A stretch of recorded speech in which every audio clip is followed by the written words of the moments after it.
Hello friends, good evening everyone. আজ আবার আমার ডেস্টিনেশন রুডির বাড়ি। আমি অনেক ভেবেচিন্তে অনেক সময় বেরিয়ে দেখেছি এই সময়টাই ওর বাড়ি যাওয়ার জন্য সব থেকে বেস্ট টাইম। গরম থেকে রেহাই পাওয়া যায় না তো ঠিকই, কিন্তু সূর্যের তাপ থেকে তো একটু রেহাই পাওয়া যায়। আর সব থেকে বড় ব্যাপার হলো এটাই, ভিড় থেকে অনেকটা রেহাই পাওয়া যায়, যেটার জন্য সব থেকে বড় প্রবলেম। তোমাদের সাথে গল্প করতে করতে বেরিয়ে তো পড়েছি ঠিকই, কিন্তু এই জায়গাটা কখনো আমরা ফাঁকা পাই না। এত পরিমাণ জ্যাম থাকে, সামান্য স্কুটি নিয়ে ফাঁক ফোকর দিয়ে বেরোনো যায় না, আর বড় গাড়ির কথা তো ছেড়েই দাও। তারপর এই বাসগুলোর জন্য হয় বড় ঝক্কি রাস্তায়, কখন কোথায় এরা দাঁড়ায়, কিভাবে চলাফেরা করে সেটা বুঝতে বুঝতেই আধা সময় কেটে যায়। দমদম স্টেশন থেকে রুডির বাড়ি যেতে ম্যাক্সিমাম 10 মিনিট সময় লাগে, কিন্তু এই জ্যামের চক্করে এই সন্ধ্যেবেলাতে পৌঁছাতে গেলে তো নাজেহাল হতে হয়। কিন্তু কি করা যাবে, উপায় তো কিছুই নেই। তবে আজ না এখানে অনেকগুলো কাজ নিয়ে এসেছি, ভাবলাম সেগুলো একটা একটা করে সেরে তারপরেই বাড়িতে ঢুকবো। আসলে বাবার জন্য কিছু জামা কিনতে হবে, গরমের চক্করে বাবা আর বাবার যে জামাগুলো আছে সেগুলো পরে আর দোকানে যেতে পারছে না। এখন আপাতত আসলাম একটু থ্রেডিং করাতে, কারণ অনেক দিন আমার থ্রেডিং করানো হয় না। আমি ভাবলাম যখন এখন আসবোই এখান থেকেই করিয়ে নেব। আসলে এই দিদির হাতে থ্রেডিংটা করলে না পুরো দেখতে মনে হয় যে আমার আইব্রোটা কেউ ড্র করে রেখেছে। প্রথমে ঢুকে একটু ভয় পেয়ে গেছিলাম, দেখি পার্লার বন্ধ। আসলে ওদের পার্লারটা একটু এগিয়ে শিফট করেছে, আর আগের থেকে না অনেক ভালো ডেকোরেশন করে দিয়েছে পার্লারটা। সত্যি বলছি, আসলে জায়গাটা অনেকটা বড় হয়ে গেছে। আমাকে কিছুক্ষণ বসতে হবে, কারণ যাকে দিয়ে আমি আইব্রো করাবো সে টিপ রেখে গেছে, আমি তো তাকে ছাড়া করাই না। আমি বাড়িতে ঢুকলাম, এখন 9টা বাজে, আর রুবি গাড়ি তুলছে এখন সত্যি, কারণ বাড়িতে প্রচন্ড বাজে লেভেল বৃষ্টি নেমেছে। কখনো বৃষ্টি বাড়ছে তো কখনো বৃষ্টি কমছে। আমি নেমে তো দেখলেই সবকিছু ঠিকঠাকই ছিল। বাবার জামা কেনার ছিল দুটো, গিয়ে দেখাচ্ছি, কারণ ওই সময় কিছু ভিডিও ক্লিপ নিতে পারিনি, কারণ এত জ্যাম। আর হঠাৎ করে এত বৃষ্টি হয়ে গেল, ভাবলাম যে কি সিচুয়েশনে আছে সেটা তোমাদের সাথে শেয়ার করি অন্তত। সেটাও পারলাম না, কারণ হঠাৎ করে সেইটা করে উঠতে উঠতে হঠাৎ করে এত জোরে বৃষ্টি নেমে গেছে, সেটা আর সম্ভব হলো না। এই বাড়িতে ঢুকলাম পুরো ভিজিয়ে নে, এখন ড্রেস ছাড়বো, ছেড়ে একটু কাজ করতে বসবো। আমি ভেবেছিলাম বেরোবো, আমগুলো ডিস্ট্রিবিউট করবো, কারণ কালকে তো পসিবল নয়, জামাই ষষ্ঠীর কারণে কেউ মিট করতে পারবে কি না পারবে বুঝতে পারছি না, কিন্তু সেটা কতদূর সম্ভব হবে জানি না। আগে ঘরে ঢুকি, রুটি ঘরে এসে জামা প্যান্ট চেঞ্জ করে ও গাড়িটা মুছতে যাবে, কারণ গাড়িটা আজকে অনেকটা টাইম পুরো ভিজেছে। বাবান বন্ধুদের সাথে আড্ডা দিচ্ছে, পাপান এখন নেই, মাম্মামি ঘরে আছে একা। এখন কটা বাজে রুটি? কি বৃষ্টি পড়ছে? আমরা যখনই বেরোচ্ছি তখনই বৃষ্টি পড়ছে। আমরা এখন কোথায় যাচ্ছি বল? কোথায় যাচ্ছি? কোথায় যাচ্ছি তো হাঁটছিস কেন তাহলে? আমরা সরোজে গেছি। হ্যাঁ, নাইট ওয়াক না খেয়ে কে নাইট ওয়াক করে? খেয়ে নাইট ওয়াক করতে হয়। আসলে আজকে বৃষ্টির জন্য ওখান থেকে ঘুরে আসার পর আমরা গাড়িটা বের করিনি, আর আমরা একটু সরোজে এসেছিলাম। তার কারণ ওই আমগুলো যে নিয়ে এসছি সবাইকে ডিস্ট্রিবিউট করে দিলাম, কারণ এক তো ট্রেনে করে নিয়ে এসছি, এবার যেভাবেই আনো না কেন আম একটুখানি মানে একটু নরম হয়ে যায় চাপে চাপে। তাই ভাবলাম সেটা যদি আমি কালকে অবধি রেখে দিই তাহলে আরও প্রবলেম হবে, কারণ এমনি গাছ পাকা। তো সেই জন্য সবাইকে দিতেই আসলাম। তারপরে আবার পূজা দি আর রোহিত আসলো। আবার রোহিত যেই শুনেছে বলছে ও রায়া আন্টি এসছে, আমি আসবোই। তারপরে আসলো, খাওয়া টাওয়া খেয়ে টেয়ে সমস্ত কিছু করে পূজা দিয়ে একবারে সব কমপ্লিট করিয়ে ওকে নিয়ে আসলো। ও দেখা করতে এসছে। ও আজকাল মানে এই গ্যাংটার সাথে ও খুব ভালো রকমভাবে আর কি মিশে গেছে। অনেক দিন যদি কাউকে না দেখে বলবে একে দেখিনি, এর সাথে দেখা করব, ওকে দেখিনি, ওর সাথে দেখা করব। আজকে অনেক দিন পর শুনেছে আমি এসেছি, দেখা করতে এসেছে, কিন্তু আসার পর আর আমাকে লজ্জা পাই, কারোর পেছনে মুখ বুঝিয়ে বসে থাকে। তা আমি বললাম তুই আমাকে দার্জিলিংয়ে ঘুরতে দেখলি, তুই আমার সাথে কালী পুজোতে ঘুরলি, তারপরেও তোর আমাকে লজ্জা লাগে? ও তারপরে আবার কোলে নিয়ে একটু গল্প করলাম, তোকে বললাম তো তুই আমাদের বিয়েতে নিত বর্ষে যে যাবি তো? বলে না আমি ওইসব করবো না, ওইসব ঝামেলা আমার দ্বারা হবে না। কারণ দাদা বিয়েটা করবি তো? বলছে না। বিয়ে করার কথা যেই বললাম হাত দুটো জোর করে নমস্কার করলো, বিয়েতে খুব অভক্তি। কারণ তুই যদি বিয়ে না করিস তাহলে আমরা তোর বিয়েতে আনন্দ করবো কি করে? বলে ওইসব আমার দ্বারা হবে না। বলছে ওইসব আমার দ্বারা হবে না, ভাব। তো আমরা এখন একটু সবাইকে ছেড়ে সবাই জায়গা থেকে সবার বাড়ি চলে গেল, আমরা একটু হাঁটতে বেরিয়েছি। তবে বৃষ্টি হয়েছে, কি মারাত্মক লেভেল গরম, একটু মানে ভ্যাপসা হয়ে রয়েছে চারিদিকটা। এই বৃষ্টি হয়ে মানে আরও বেশি গরমটা বাড়লো, তাই না? একটু ওয়েদারটা ভালো না, একদম বাজে ওয়েদার। আমরা এই নাগের বাজারের কাছাকাছি আসলাম হেঁটে হেঁটে। কেন এসছি? আরে গরম লাগছে, বাড়ি চল, বেকার বেকার হেঁটে হাঁটিয়ে এত দূর নিয়ে আসছে।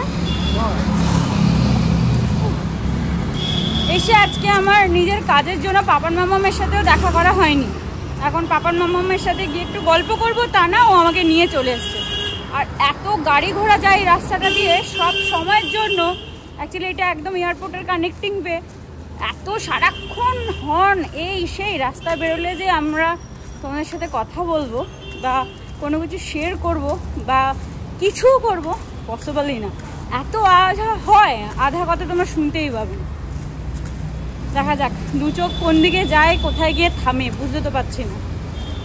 এই আমরা নাইট ওয়াক কমপ্লিট করে এখন বাড়ির পথে রওনা দিয়েছি। আমি তো এখানে বেশ কয়েকদিনই আসিনি, তাই এখানে এইসব জিনিস তৈরি হয়ে গেছে, তোমাদেরকে দেখানো হয়ে ওঠেনি। একদম আমাদের ঢোকার গেটের মুখে এটা তৈরি করা হয়েছে, আর এত সুন্দর লাগে ঢুকলে এই জায়গাটা দেখতে। আবার বড় বড় করে দেখো লেখা আছে আই লাভ দেবেন্দ্রনগর, কিন্তু এই জায়গাটা লাইট জ্বলে, আজকে লাইটটা কোনো কারণে নষ্ট হয়ে গেছে। ওই আমার কপাল খারাপ বলতে পারো, তোমাদেরকে পুরো একদম প্রিপেয়ার করা জিনিসটা দেখাতে পারলাম না। আর সামনেই একটা জলের ব্যবস্থা করা হয়েছে, মানে ওই পানীয় জলগুলো রাস্তা থেকে পাওয়া যায় না, ঠান্ডা ঠান্ডা, সেই রকম। এই যে এটার কথাই বলছিলাম তোমাদের। এখন 12টা মতন বাজে, জাস্ট বাড়িতে ঢুকলাম, আমাদের অবস্থা দেখো, মনে হচ্ছে আমরা কোনো দৌড়াদৌড়ি মারামারি করে এসেছি। পুরো মুখ ভর্তি একদম ঘাম, মনে হচ্ছে একটু স্নান করতে হবে, গিয়ে স্নান না করলে একদম হবে না, খুব বাজে হয়েছে। আমরা লাস্টে ঢুকছি, তাই রুডু এখানে তালা মারছে। আর গাড়িটাও হচ্ছে এখনই চার্জ দিয়ে যাবো, যেহেতু আজকে গাড়ি নিয়ে যায়নি। তখন তুমি দাও, আমি একটু দাঁড়াই এখানে, একবারে উপরে উঠবো, বেকার আর উপরে উঠে লাভ নেই। কিসের একটা গন্ধ হচ্ছে, ডিমের অমলেট। ইয়েস, ডিমের অমলেট। আমার নাকটা খুব শর্ট, আজকেই আমি ডিমের ভুজি খেয়েছি। এখন এই প্রসিডিওরটা চলবে। অ্যাকচুয়ালি গাড়িটা চার্জ হতে আমাদের অনেকটা সময় লেগে যায়। না, বেশি টাইম লাগবে না, কালকে সকালে দেবো কি, কারণ আজকে অলরেডি চার্জ দিয়েছি। কতক্ষণ দিয়েছিস? 7 ঘন্টা। কতটা আছে দিয়ে রাখ, একবারে দিয়ে রাখ, দরকার পড়লে পরে আমরা রাত্রেবেলা যখন ঘুমাবো তার আগে এসে বন্ধ করে দিয়ে যাবো। কিন্তু হয়ে থাকলে বেটার, সকালে আমরা তো দেরি করে উঠবো না, তারপরে উঠে বেরিয়ে গেলে তখন আর চার্জ দেওয়া হবে না। তার থেকে বেটার এখন থেকে দিয়ে যাই, তাহলে সকালবেলা ওই ঝঞ্ঝাটের ব্যাপারটা থাকবে না, চার্জ দাও, এই দাও সেই দাও, সাফিসিয়েন্ট চার্জ হয়ে থাকবে। আর যদি দেখি সেরকম বিদ্যুৎ চমকাচ্ছে বা কিছু হচ্ছে, তাহলে এসে চার্জটা বন্ধ করে দিয়ে যাব। সকালে একবার নাকি দিতে এসেছিল, তখন বিদ্যুৎ চমকাচ্ছিল বলে আর দেয়নি। কালকে রাতে? তারপরে কখন দিয়েছি? আজকে সকালে দিয়েছিস? এখানে কি এমনি দেখা যাবে যে কতক্ষণ চার্জ হয়েছে না হয়েছে, কি বিষয় না বিষয়, সেটা বুঝতে পারবি? তাহলে তো ভালোই হয়েছে, তুই আগে দেখে নি সেটা। কিছু শো হবে এখানে যে কতক্ষণ চার্জ হয়েছে না হয়েছে? কতক্ষণ হয়েছে মানে 40 এখন দেখাচ্ছে, আর তোর এখনই তোর এই 60-80 হয়ে যাবে, কারণ এটা অলরেডি 7 ঘন্টা চার্জ দিয়েছে। তাহলে চল। আর এই গরমে দাঁড়াতে পারছে না, এবার উপরে যাই, কারণ ও ফ্রেশ হবে, আমি ফ্রেশ হলে ও ফ্রেশ হবে। আমি একটু গিয়ে গা হাত পায়ে জল দিই, জামা প্যান্ট ছাড়ি, কারণ এটা পরে তো আবার বেডে ওঠা যাবে না। তো এটা রেখে গা হাত পা ধুই, না হলে আর পারছি না, দেখে মনে হচ্ছে কোনো মারামারি করে এসেছি। এই ঘরে ঢুকে ফ্রেশ ট্রেশ হলাম, ফ্রেশ ট্রেশ হয়ে ভাবলাম তোমাদেরকে যেটা কিনেছি সেটা তো দেখানোর দরকার আছে। তবে এই জিনিসগুলো আমি এর আগেও কিনেছিলাম আমাদের ওখান থেকে, মানে চাকদার থেকে, সেখানে অনেক কম দাম নিয়েছিল। আর আমাদের বাজার থেকে কিনলেও মোটামুটি একটু কমই পড়তো, কিন্তু এখান থেকে একটু প্রাইসটা ওভার হয়ে গেছে, কিন্তু কোয়ালিটিটা ভালো। আর এইগুলো ছাড়া না বাবা একদম অন্য কিছু করতে পারে না। কত জামা প্যান্ট রয়েছে বাবার, কিন্তু বলছে এইরকম জামা প্যান্ট নাকি বাবার গরমের জন্য বেশি কমফোর্টেবল, কারণ এই গরমে বাবা নাকি অন্য কিছু করতে পারছে না। আসলে দোকানে থাকে, চারিদিকটা ফাঁকা, আর বাবার দোকানের সামনের জায়গাটা এতটাই একদম কর্নার করে, তো রোদ বলো, ঝড় বলো, বৃষ্টি বলো, সবকিছু বাবার দোকানটাকে এফেক্ট করে। তো আর কিছু করার নেই, তো সেই জন্য বাবার জন্য এই যে এই জামাটা একই রকমই প্রিন্ট, এখানে আবার প্রিন্ট দেখলাম কোনো ডিফারেন্ট নেই, তাই বাবার জন্য এই কালারটা নিয়েছি। জানি না তোমরা বুঝতে পারছো কিনা, এই কালারটা একটা নিয়েছি এই প্রিন্টের, আর একটা এই কালার নিয়েছি এই প্রিন্টের, এই যে এই দুটো নিয়েছে। এখানে আবার এই জামাগুলো নর্মাল দোকানে পাওয়া যায় না, পাঞ্জাবির যে দোকানগুলো হয় পাঞ্জাবির দোকানে পাওয়া যায়। আর যেহেতু আজকে জামাই ষষ্ঠী ছিল, মানে কালকে জামাই ষষ্ঠী আছে, তাই জন্য লোকজন যেখানেই যাচ্ছে আজকে পাঞ্জাবি কিনছে। আমরাও ন্যাচারালি ঢুকেছি পাঞ্জাবি কেনার, মানে এটা কেনার জন্য পাঞ্জাবির দোকানে ঢুকেছি। সবাই বলছে পাঞ্জাবি কিনবে ন্যাচারালি। আজকে এত ভিড়, গোড়া বাজারে গেছিলাম আমরা কিনতে, এত ভিড় মানে যত রকমের লোকজন সব গোড়া বাজারে গিয়েই দাঁড়িয়েছে, মানে জ্যামে পাগল হয়ে গেছি, বৃষ্টিতে ভিজে গেছি, দেখলেই তো কি অবস্থা।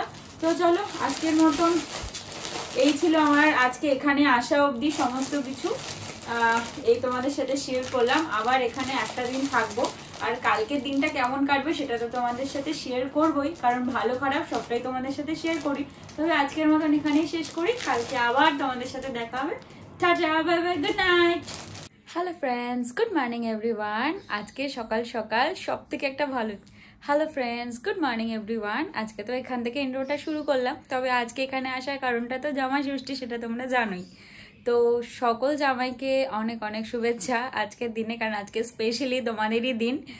তোমরা খুব মজা করে আজকে সারাদিনটা কাটিও। কালকে আমি পার্লারে গিয়ে দেখলাম যে জামাইদের ভিড় পড়ে গেছে, সবার একটু গ্রুমিং সেশন চলছে, কারণ শ্বশুরবাড়ি যাবে, একটু টিপটপ হয়ে যেতে হবে, অনেক ভিডিও পোস্ট হবে, সোশ্যাল মিডিয়ায় আসবে, তো তাদের আজকে পোয়াবারও বলতে পারো। তো সেই জন্যই আজকে সকালবেলা আমরা তো বেরোবো ঠিক করেছিলাম, সেটা আর হয়নি। তো বাড়িতেই সমস্ত কিছু প্রিপারেশন হচ্ছে, রুডি আজকে রান্না করছে। আর চলো তোমাদের নিয়ে যাই কিচেনে। অ্যাকচুয়ালি আমরা আজকে নিচে না গিয়ে, মানে বাজারে না গিয়ে কিছু জিনিস ব্লিঙ্কিটে অর্ডার করে দিয়েছিলাম, কারণ বারবার বাজারে যাওয়াটা এই রোদের মধ্যে একদম ঠিক মনে হয়নি, আর এসে রান্না করতে অনেক সময় লেগে যেত। তাই জন্য ব্লিঙ্কিট থেকেই কিছু জিনিস অর্ডার করে নিয়েছি। কী কী অর্ডার করেছি দেখাচ্ছি। ব্লিঙ্কিটে বেশিক্ষণ তো লাগে না, বেশ চলে এসছে। ওটিপি লাগছে? আচ্ছা, অ্যাকচুয়ালি ইনস্টামার্টটা একদম বাড়ির সামনে, ব্লিঙ্কিটে না, আমরা ইনস্টামার্টে অর্ডার করেছি না রুটি, আর ফার্স্ট টাইম অর্ডার করেছি। আমাদের অনেকটা ডিসকাউন্টও গেছে আজকে জামাই ষষ্ঠীতে। সকল জামাইকে অনেক অনেক অনেক অনেক শুভেচ্ছা। তবে আমার যে জামাই, তাকে এখনো তোমাদের সামনে আনতে পারিনি, সেই হিসাবে আনছি, তারপর সে তোমাদেরকে শুভেচ্ছা বার্তা দেবে। আর ব্লিঙ্কিটের জিনিস হাতে দাঁড়িয়ে আছে। বাজারে যেতে হলো না, এমনি এমনি কম দামে চলে আসলো। বল কেমন মনে হচ্ছে বলতো? ওই সবজির জিনিস নিয়ে জামাই বাড়িতে ঢুকে নরম মনে হচ্ছে। তুই না, তুই ঘরে গিয়ে সবাইকে একটুখানি জানিয়ে দিবি সব জামাইদের, তুই জামাইয়ের তরফ থেকে শুভেচ্ছা বার্তা দেওয়ার দরকার আছে, তুই তো কোনো দিস নি, সেটা তো দিতে হবে। এখানে এই যে চিকেনটা বসিয়ে ঠিকঠাক এটাকে একটু ঢেকে দিই, এটাকে এর মতন হতে দিচ্ছি। আমরা একটু ঘরে যাই, চলো কি কি এসছে তোমাদের একটু দেখাই, কারণ যেগুলো আমরা আনার কথা ছিল সেগুলো তো আমরা অনলাইন অর্ডার করে দিয়েছি। এটাই আমাদের সব থেকে সুবিধা, বাড়ির সামনে যাওয়ার দরকার নেই, কিছু নেই, আমরা অনেকটা ডিসকাউন্টে পেয়েছি, এটা সব থেকে বড় কথা। এটা হচ্ছে ডিম, ডিমটাকে রাখো, 6টা ডিম ওখানে নিয়ে চলে যাবো। ডিম, এটা হচ্ছে বিনস, ভালোই বিনস দিয়েছে। হ্যাঁ, এই বিনসগুলো কি সুন্দর দিয়েছে। এই দেখো পাপান কম দামও নিয়েছে। হ্যাঁ, দামটাও কম নিয়েছে, অনেকটা দাম কম নিয়েছে গো আমাদের। আর ফার্স্ট অর্ডার করেছি দেখে আরো বেশি কম দাম নিয়েছে। এই যে এটা হচ্ছে চাল পিওর বাসমতি, এইটাই আমরা সেদিন নিশেতে দেখেছিলাম স্মার্ট বাজারে। এটা কি 1 কেজি? হ্যাঁ, এখানে 1 কেজি।